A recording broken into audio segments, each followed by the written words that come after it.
الحمد لله الذي لم يزل عالما قديرا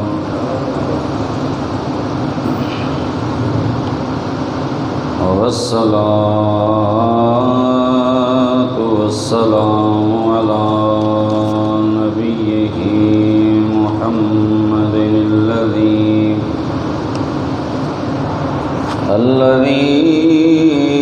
أرسله إلى الناس بشيرا ونذيرا وعلى آله وصحبه سلاما كثيرا كثيرا.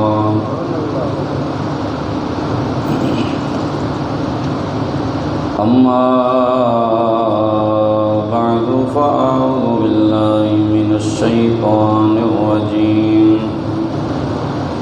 بسم الله الرحمن الرحيم.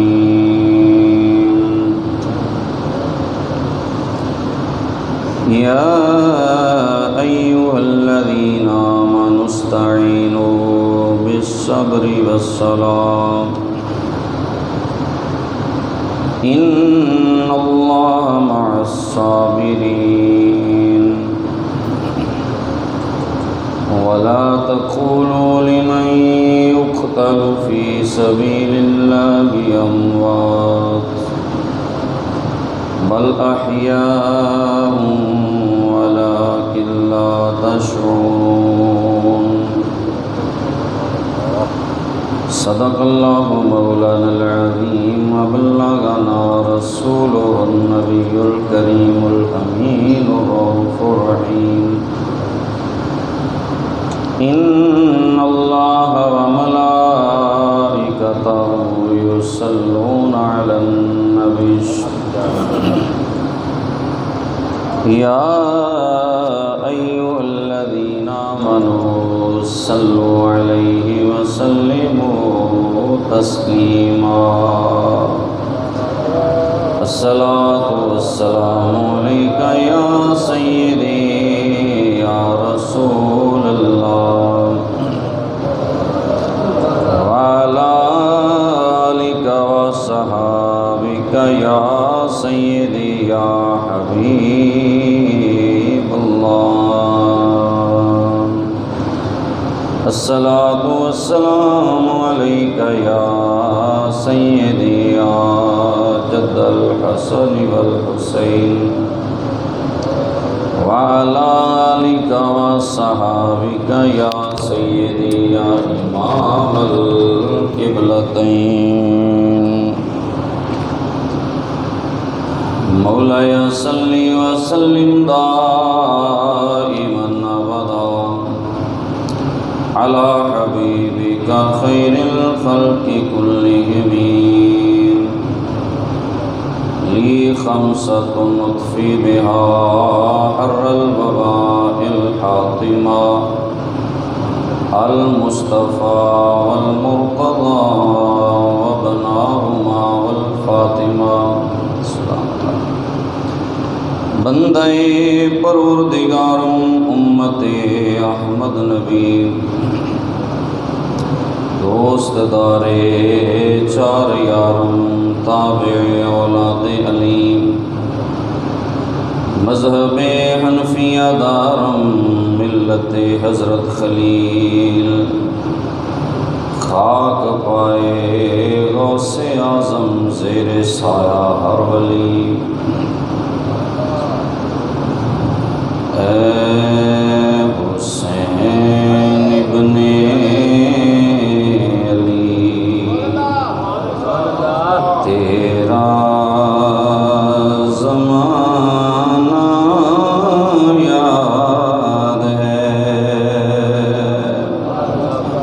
اے حسین ابن علی تیرا زمانہ یاد ہے.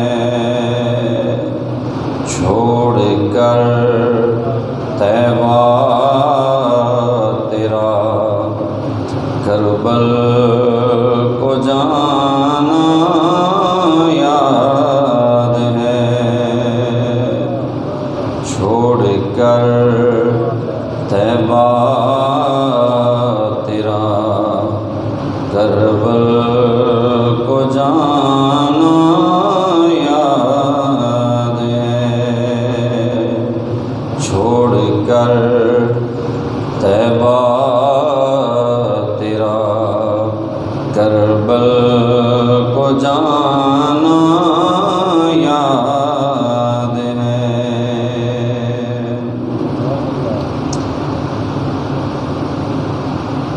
نسبت تیری قرآن ہے ناطق قرآن تو، نسبت تیری قرآن ہے ناطق قرآن تو، چڑھ کے نیزے پر تیرا قرآن سنانا یاد ہے، چڑھ کے نیزے پر تیرا قرآن سنانا یاد ہے۔ اے حسین ابن علی تیرا زمانہ یاد ہے، حضرت اصغر کا وہ تیر کھانا گود میں، حضرت اصغر کا وہ تیر کھانا گود میں، نہر پر عباس کا بازو کٹانا یاد ہے، نہر پر عباس کا بازو کٹانا یاد ہے۔ اے حسین ابن علی تیرا زمانہ یاد ہے، تیروں کی برسات میں چھوڑی نہ سید نے نماز، تیروں کی برسات میں چھوڑی نہ سید نے نماز، زیر خنجر آپ کا پڑھنا دو گانا یاد ہے، زیر خنجر آپ کا پڑھنا دو گانا یاد ہے۔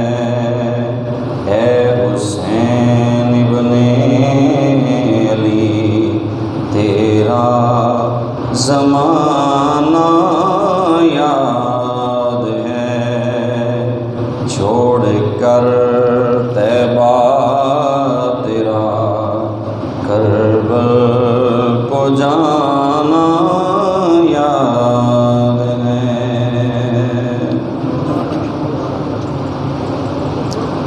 اللہ اکبر۔ عزیزان گرامی قدر،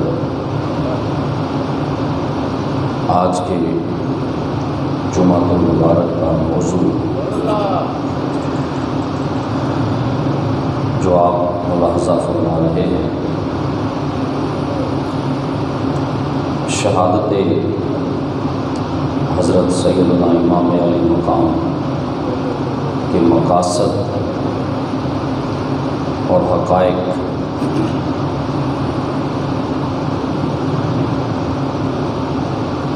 آل نبی کی جو اتنی بڑی قربانی ہے، اس قربانی کے پیچھے کیا مقاصد کار فرما ہے اور اس سے ہمیں کیا سبق ملتا ہے،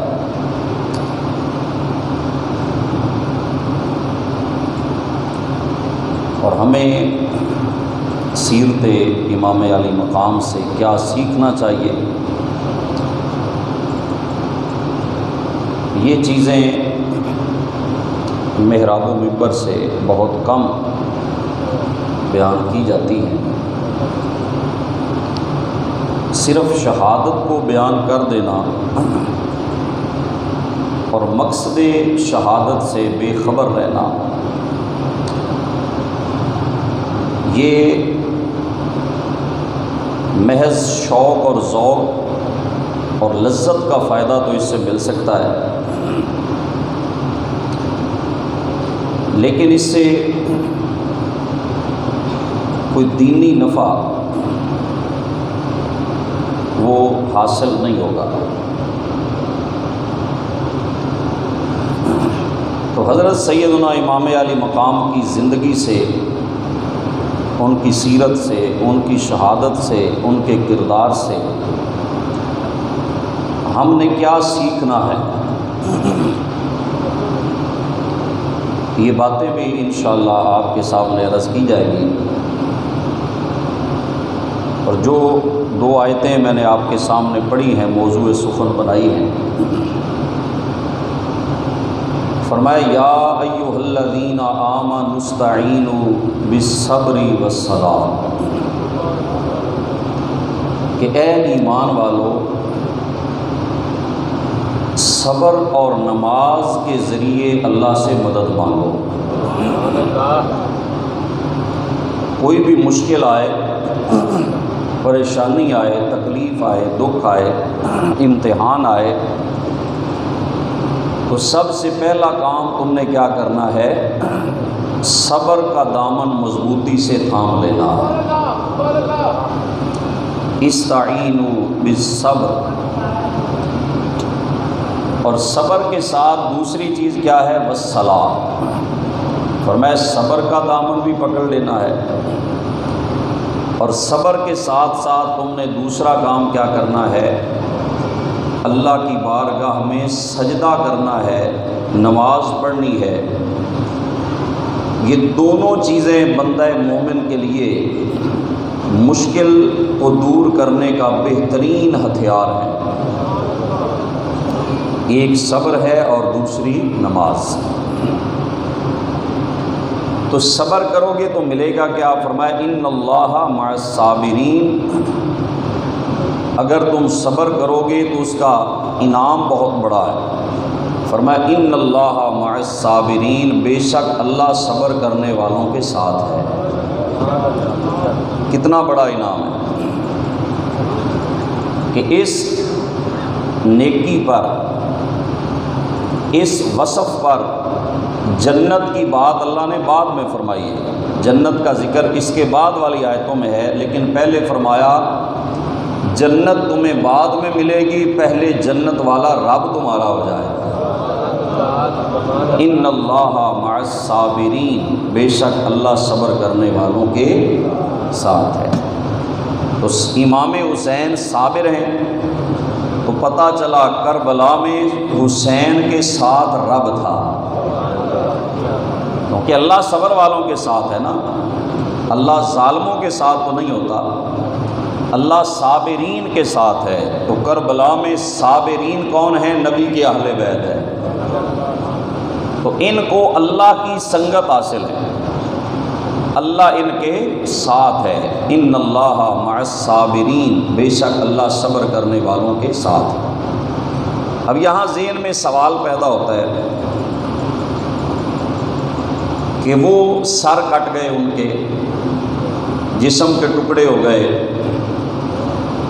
بظاہر یزیدی لشکر غالب آ گیا، اور امام علی مقام کا جو لشکر تھا اس کے سارے مجاہدین شہید ہو گئے، جو عورتیں بچے بچ گئے وہ قیدی بن گئے، اور حکومت یزید کو مل گئی۔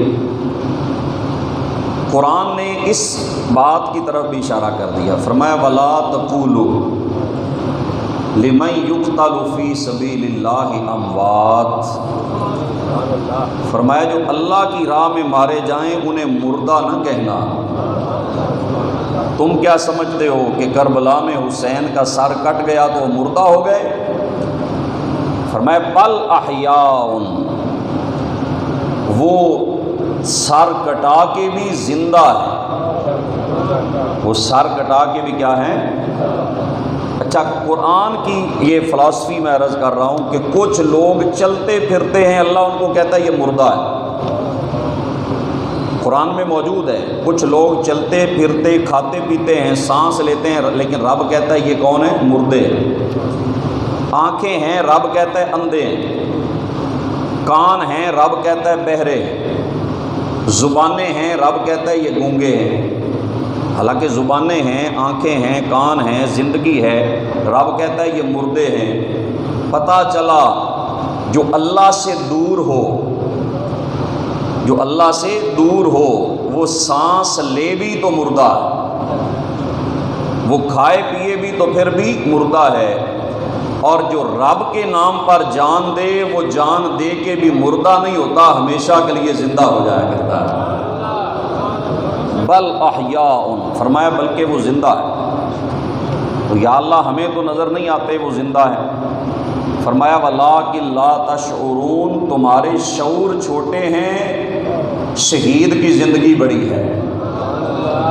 تمہاری عقل میں آنے والی یہ بات نہیں، تمہارے شعور کے اندر یہ نہیں بات آ سکتی۔ میں رب کہہ رہا ہوں کہ جنہوں نے میرے نام پہ جانیں دی ہیں نا، میں نے اس سے افضل اور اعلیٰ اور برتر زندگی ان کو عطا فرما دی ہے۔ بل احیاء ولکن لا تشعرون، فرمایا یہ زندہ ہے لیکن تمہیں شعور نہیں ہے، تم نہیں سمجھتے ان کی زندگی کو۔ تو پتہ چلا صبر کرنے والوں کے ساتھ اللہ ہے، اور جو اللہ کے نام پہ صبر کرتے ہوئے مارے جائیں وہ مردہ نہیں ہوتے، بلکہ وہ ہمیشہ کے لیے زندہ ہو جایا کرتے ہیں، وہ ہمیشہ کے لیے زندہ ہو جاتے ہیں۔ تو ان آیتوں میں اگر دیکھیں صبر کا ذکر چھڑے تو پھر بھی کربلا والا حسین آنکھوں کے سامنے آتا ہے۔ صبر کی بات ہو تو صابرین کے اندر بھی جو با کمال ہستی ہیں، جن کا صبر ضرب المثال ہے، وہ حضرت سید الشہداء امام علی مقام ہے۔ اور اگر نماز کی بات، آگے نماز ہے نا دوسرے نمبر پہ، نماز کو دیکھیں تو نماز میں بھی کربلا کی تپتی ہوئی ریت پر بھی جس نے سجدے قضا نہیں کیے وہ حسین ابن علی ہیں۔ اور پھر جنہوں نے شہید کی زندگی نظر نہیں ہمیں آتی کہ شہید زندہ ہے، ہم نہیں دیکھ سکتے، لیکن رب نے کراماتی طور پر کوفے کی گلیوں سے جب سر حسین گزرا تو قرآن پڑھتے ہوئے لوگوں نے سنا اور دیکھا، اور رب نے ان کو دکھایا کہ دیکھو کہیں یہ نہ سمجھنا کہ یزید جیت گیا ہے، حسین نیزے پہ چڑھ کے سر کٹا کے بھی قرآن پڑھ رہا۔ فرمایا ان کو مردہ نہیں کہنا۔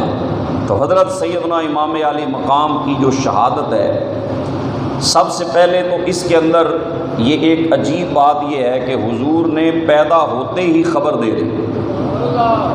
امام علی مقام کی شہادت کے بارے میں سرکار نے ولادت کے بعد ہی خبر دے دی اپنی امت کو۔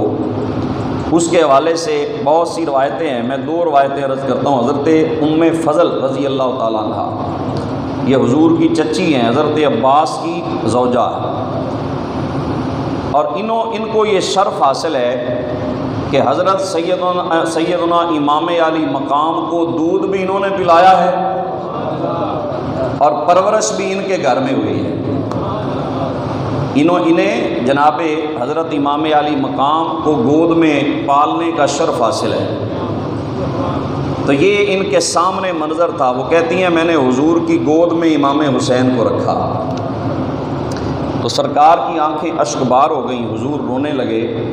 تو میں نے پوچھا یا رسول اللہ صلی اللہ علیہ وسلم آپ رو رہے ہیں، اس کی وجہ کیا ہے؟ تو حضور نے فرمایا مجھے ابھی جبریل نے بتایا ہے کہ ان امتی ستقتل ابنی ھذا، کہ یا رسول اللہ یہ جو آپ کا بیٹا ہے نا، آپ کی امت اس کو شہید کر دے، اس کو قتل کر دے گی۔ آپ نے فرمایا میں اس لیے رو رہا ہوں، آنسو بہا رہا ہوں، اور فرمایا اتانی بتربۃ من تربۃ حمراء، اور جبریل نے مجھے سرخ رنگ کی مٹی بھی دی ہے کہ یا رسول اللہ یہ وہ مٹی ہے جس میدان میں آپ کا بیٹا شہید ہوگا، اور وہ مٹی سرخ رنگ کی تھی۔ آپ نے وہ دیکھی، اور وہ مٹی پھر حضور نے کسے عطا فرمائی؟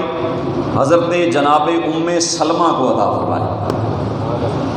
اچھا، اور کسی کو نہیں حضور نے وہ مٹی دی، جناب مولا علی کو نہیں دی، جناب سیدہ کائنات کو نہیں دی، حضرت ام فضل کو بھی نہیں دی، حضرت عائشہ صدیقہ کو نہیں دی، بلکہ حضور نے وہ مٹی حضرت ام سلمہ کو عطا فرمائی۔ سمجھ آ رہی؟ ام سلمہ کو دی ہے وہ مٹی، اور حضور نے فرمایا اے ام سلمہ یہ مٹی اپنے پاس رکھ لو، اذا تحولت هذه التربۃ دما فاعلمی ان الحسین قد قتل، فرمایا جب یہ مٹی خون بن جائے، جب یہ مٹی خون میں بدل جائے تو سمجھنا میرا بیٹا حسین شہید ہو گیا ہے۔ اچھا، حضرت ام سلمہ کو حضور نے یہ مٹی کیوں دی ہے؟ اس لیے کہ حضور کی نگاہ نبوت دیکھ رہی تھی کہ جب یہ واقعہ ہوگا نا، شہادت ہوگی امام پاک کی، تو اس وقت نہ مولا علی ظاہری زندگی ان کی ہوگی، نہ جناب سیدہ پاک اس دنیا میں ہوں گی، نہ ام فضل ہوں گی، نہ جناب عائشہ ہوں گی، اس وقت موجود ہوں گی تو جناب ام سلمہ۔ تو یہاں یہ بھی پیغام ان لوگوں کو ہے جو کہتے ہیں نبی کو کل کا پتہ نہیں، نبی کو دیوار کے پیچھے کا پتہ نہیں، تو دیوار کی بات کرتا ہے، نبی تو جنت سے پار کی خبریں عطا فرماتا ہے۔ حضور تو ابھی کتنے سال بعد ہونے والے واقعہ کا بتا رہے ہیں، اور کس کو اس وقت ظاہری زندگی حاصل ہوگی، کون موجود ہوگا سرکار کو وہ بھی پتا۔ حضرت ام سلمہ کو حضور نے وہ مٹی عطا فرمائی، اور پھر جیسے آقا نے فرمایا تھا 61 ہجری 10 محرم الحرام کو جب حضرت ام سلمہ آرام کر رہی ہیں، دوپہر کا وقت ہے، حضور خواب میں آئے تو آقا علیہ الصلوۃ والسلام بڑے پریشان تھے۔ تو حضرت ام سلمہ نے پوچھا حضور کیا بات ہے، آج آپ بڑے پریشان ہیں؟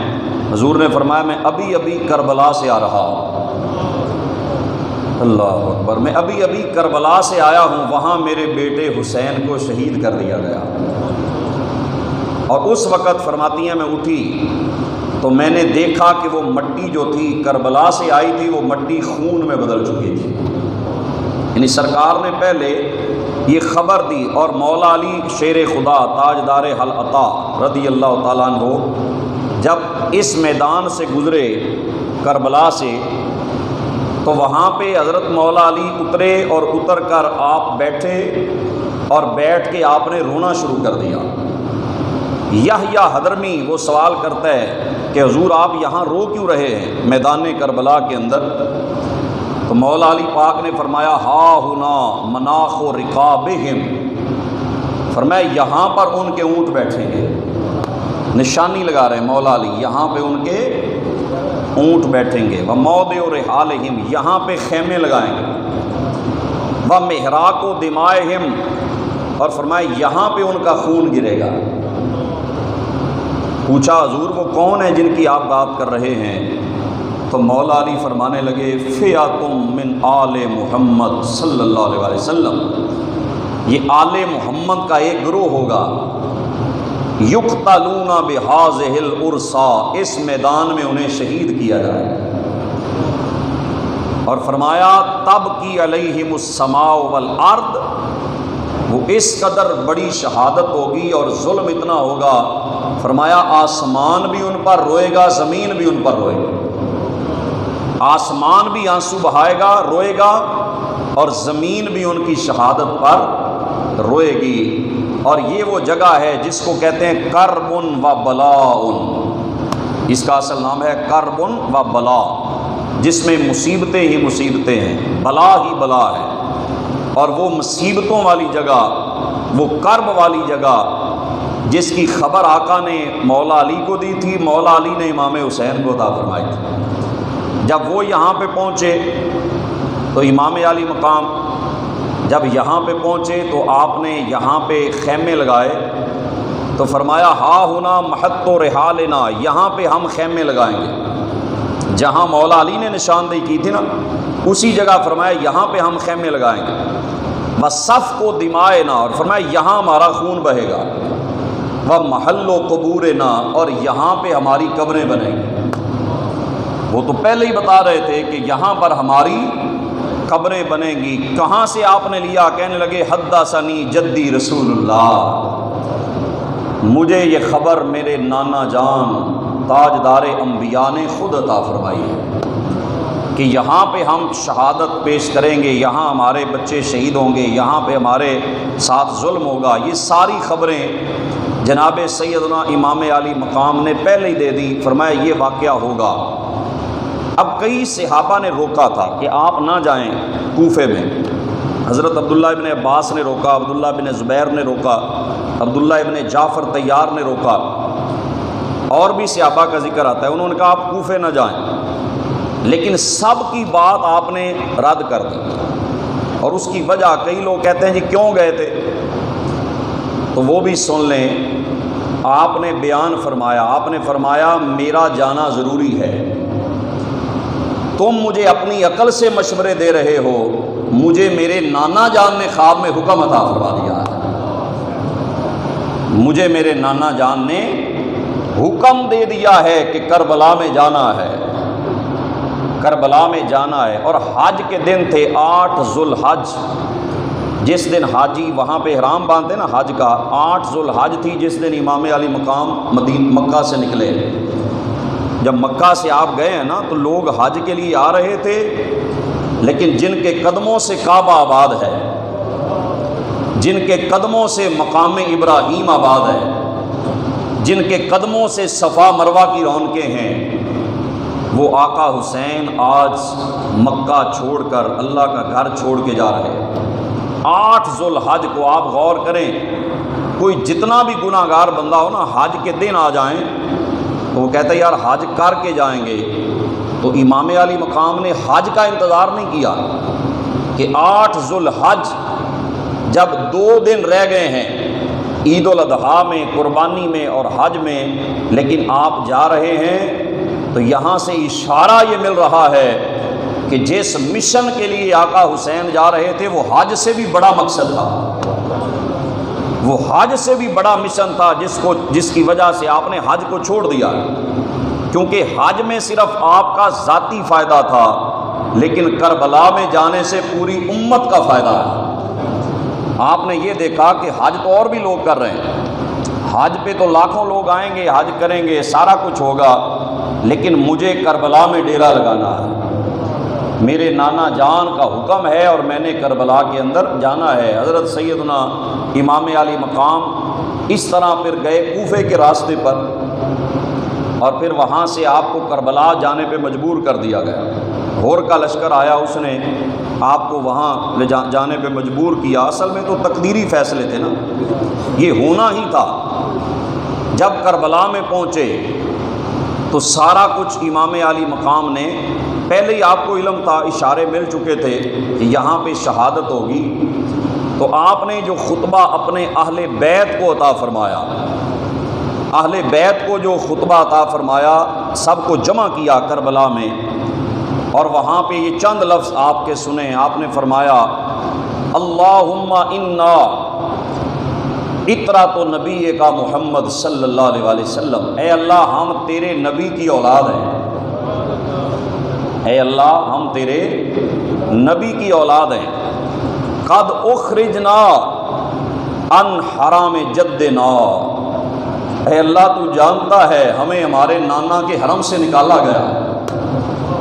اللہ اکبر۔ جو مدینہ کے سجادہ نشین تھے، رسول اللہ صلی اللہ علیہ وآلہ وسلم کے دل کی ٹھنڈک اور آنکھوں کا نور تھے، اور جن کی وجہ سے مدینہ میں رونق تھی، وہ حسین مدینہ سے نکالے گئے، پھر مکہ جہاں پہ رونق حسین کے نانا کے قدموں سے ہوئی، وہاں سے نکالا گیا۔ آپ نے فرمایا ہمیں نانا کے حرم سے نکالا گیا، ہمیں مکہ سے نکالا گیا، اور ہم پر زیادتی کی گئی۔ اللہم انصرنا علی القوم الظالمین، اے اللہ ہماری مدد کر ظالم قوم کے خلاف۔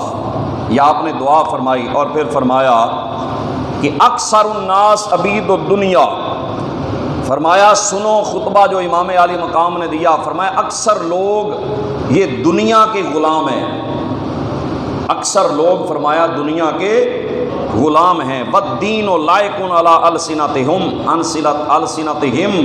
فرمایا دین کو صرف یہ اپنی لذت کے لیے استعمال کرتے ہیں، جب تک دین سے نفع ملے تو دین پہ عمل کرتے ہیں، جب نفع نہ ملے نقصان آئے تو وہاں سے دین کو چھوڑ دیتے ہیں۔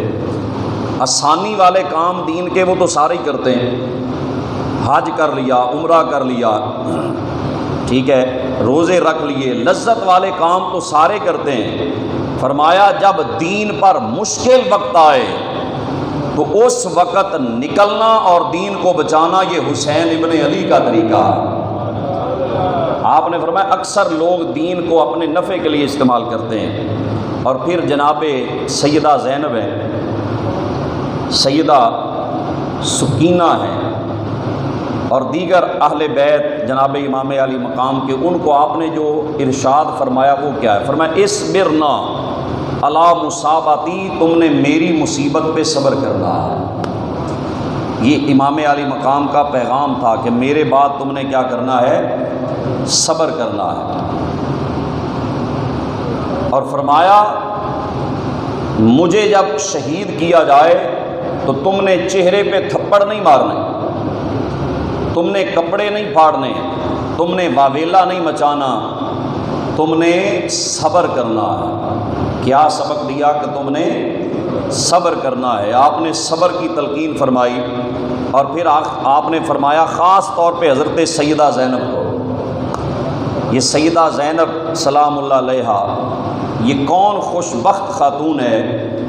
یہ وہ زینب ہے جس کی ماں سیدہ کائنات ہے، اللہ اکبر، جس کے باپا علی شیر خدا ہے، اور جن کے نانا تاجدار انبیاء محمد مصطفیٰ صلی اللہ علیہ وآلہ وسلم ہیں۔ حضرت زینب کو فرمایا یا اختی زینب انت بنت الفاطمہ، اے میری بہن زینب تو سیدہ فاطمہ تو زہرا کی بیٹی ہے، تو سیدہ کائنات کی بیٹی ہے۔ بس میری کما صبرت اذا فرقت رسول اللہ، اور میری بہن تم نے صبر ویسے کرنا ہے جیسے سیدہ فاطمہ تو زہرا نے صبر کیا تھا، تم نے صبر ویسا کرنا ہے جیسا جناب سیدہ کائنات نے، میری ماں نے صبر کیا تھا، اور نانا جان کے وصال پر ہماری ماں نے صبر کیا تھا، تم نے بھی کیا کرنا ہے؟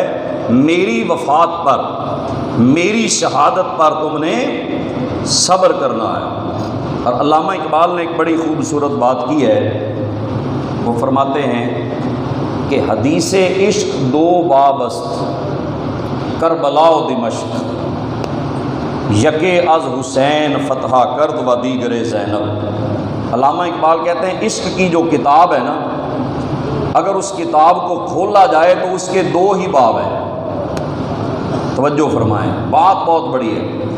فرماتے ہیں عشق کی کتاب کے دو ہی باب ہیں، اگر وہ کتاب کھولے نا عشق والی تو اس کے باب دو ہیں۔ فرماتے ہیں کہ ایک کربلا ہے، ایک دمشق ہے۔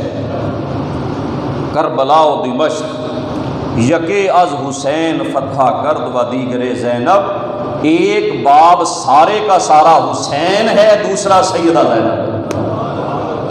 یکے از حسین فتح کرد و دیگر زینب، فرماتے ہیں ساری کتاب عشق جو ہے وہ دو بابوں کے اوپر مشتمل ہے۔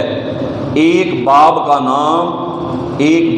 نام کربلا والا حسین ہے، اور دوسرے باب کا نام جناب سیدہ زینب سلام اللہ علیہما ہے، کہ ادھر کربلا میں صبر حسین نظر آتا ہے، شام کے بازاروں میں صبر سیدہ زینب نظر آتا ہے، صبر سیدہ زینب نظر آتا ہے۔ امام عالی مقام کا صبر بھی باکمال ہے، لیکن اس میدان کے اندر کربلا کی تپتی ہوئی ریت پر جو صابرین ہے نا، چونکہ یہ حضور کا گھرانہ ہے، یہ سرکار کا خاندان عالی شان ہے، علی کا گھر بھی وہ گھر ہے کہ جس گھر کا ہر ایک بچہ جسے دیکھو وہی شیر خدا معلوم ہوتا ہے۔ یہاں پر آپ دیکھیں گے کہ حسین ابن علی کا صبر تو اپنی جگہ پر مسلم ہے، لیکن حسین کے ایک بیٹے کا نام ہے سید زین العابدین۔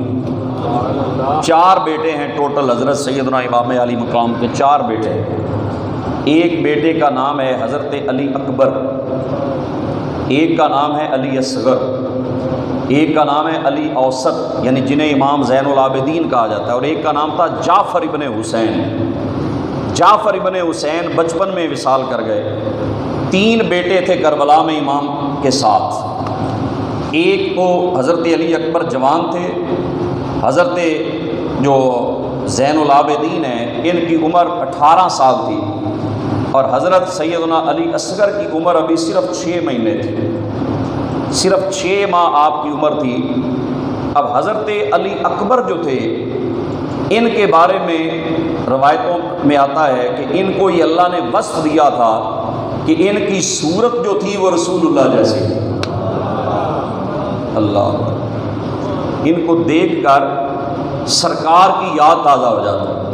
اور جب انہیں بھیجا نا تو حضرت امام حسین نے کہا تھا، مولا اب میں تیرے دین کے لیے وہ بیٹا دے رہا ہوں کہ جس بیٹے کی صورت میرے نانا سے بڑی ملتی ہے۔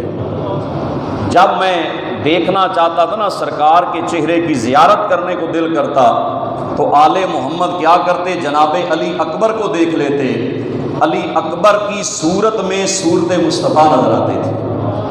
جناب علی اکبر کو قربان کر دیا، اور جناب علی اصغر تو بھی 6 ماہ کے تھے۔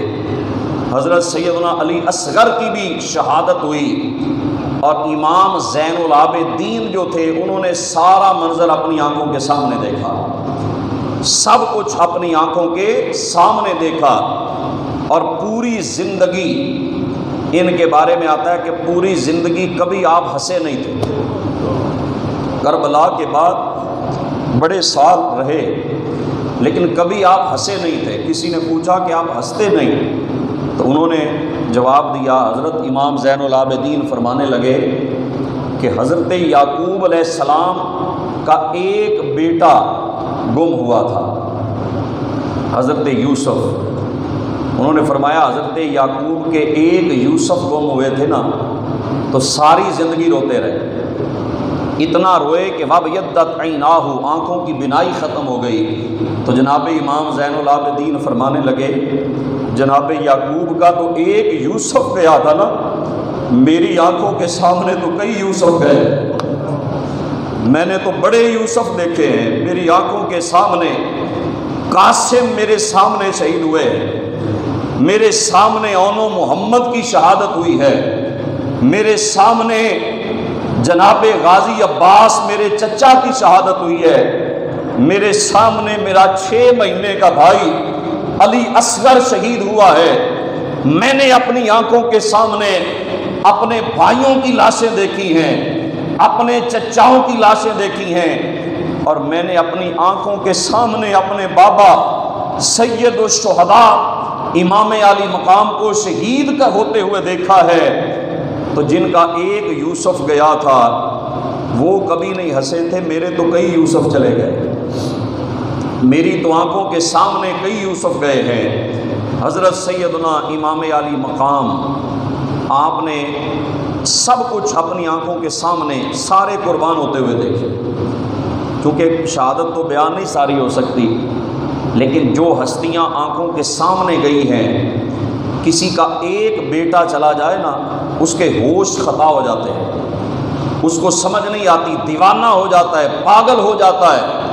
لیکن قربان جائیں حسین تیرے صبر پر، قربان جائیں تیری استقامت پر، قربان جائیں تیری سنت مصطفیٰ کے اوپر، استقامت کے اوپر، کہ امام علی مقام نے اتنی لاشیں اٹھائیں، صبح سے شام تک لاشیں اٹھاتے رہے، لیکن پھر بھی ہوش خطا نہیں ہوئے، دیوانہ پن نہیں آیا، بلکہ امام علی مقام نے جو خطبہ دیا نا، ساری لاشیں اٹھا کر بھی جو خطبہ امام علی مقام نے دیا ہے، رب کعبہ کی قسم نظر آتا ہے جیسے حسین بوڑھے نہیں، علی کی جوانی حسین میں نظر آ رہی ہے۔ بڑھاپے کے اندر بھی 56 سال عمر تھی تقریباً آپ، لیکن پھر بھی اتنی لاشیں اٹھا کر امام علی مقام پھر بھی خطبہ دے رہے ہیں ہوش و حواس کے اندر۔ اور آپ نے جو وہاں کربلا کے میدان میں کئی خطبے دیے، ایک خطبہ جو یزیدیوں کو اتمام حجت کے لیے دیا تھا، وہ خطبہ کیا ہے؟ چند لفظ سنیے۔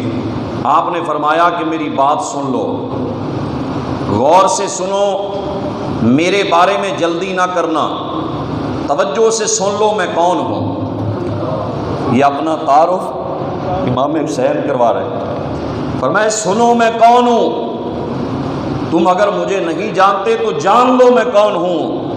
آپ نے جو اپنا تعارف کروایا، فرمایا انا ابن نبیکم، مجھے جانو میں تمہارے نبی کا بیٹا، میں تمہارے نبی کا بیٹا ہوں۔ اس سے بڑا تعارف کیا ہو سکتا ہے؟ فرمایا پہچانو میں حسین ہوں، جسے نانا کندھوں پہ اٹھایا کرتے تھے، جسے نانا جان سینے سے لگایا کرتے، جب پیاس لگتی تھی نا تو حضور اپنی زبان چساتے امام حسین کو، کیونکہ حضور دیکھ رہے تھے کل کربلا میں پیاسا حسین شہید ہوگا، تو آج امام علی مقام کو زبان چسا کر وہ پیاس کی شدت کم کر رہے ہیں۔ فرمایا میں تمہارے نبی کا بیٹا، تمہارے نبی کا نواسا ہوں۔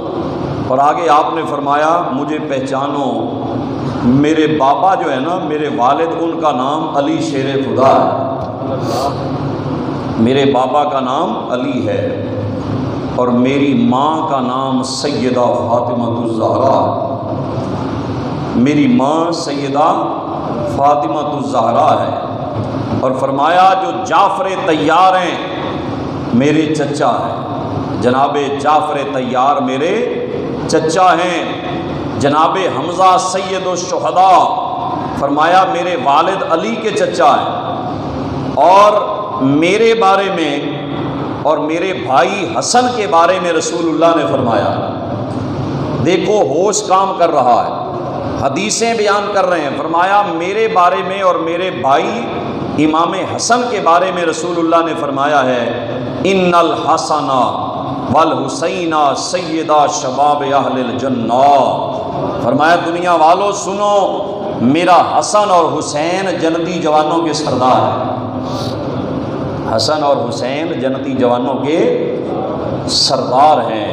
فرمایا اگر میں نے کبھی جھوٹ نہیں بولا، آپ نے فرمایا میں نے پوری زندگی کبھی حسین کی زبان سے جھوٹ نہیں نکلا، میں نے جب بھی بولا ہے سچ بولا، جب بھی بات کی ہے میں نے حق کی بات کی ہے۔ فرمایا اگر پھر بھی تمہیں یقین نہیں آتا تو سن لو، فرمایا ابھی حضور کے صحابی جابر ابن عبداللہ زندہ ہیں، فرمایا جاؤ ہماری شان پوچھنی ہے تو رسول اللہ کے صحابی جابر ابن عبداللہ سے پوچھ لو۔ فرمایا اگر پھر بھی یقین آئے تو رسول اللہ کے صحابی جناب ابو سعید خدری زندہ ہیں، فرمایا ان سے پوچھو مقام حسین کیا ہے۔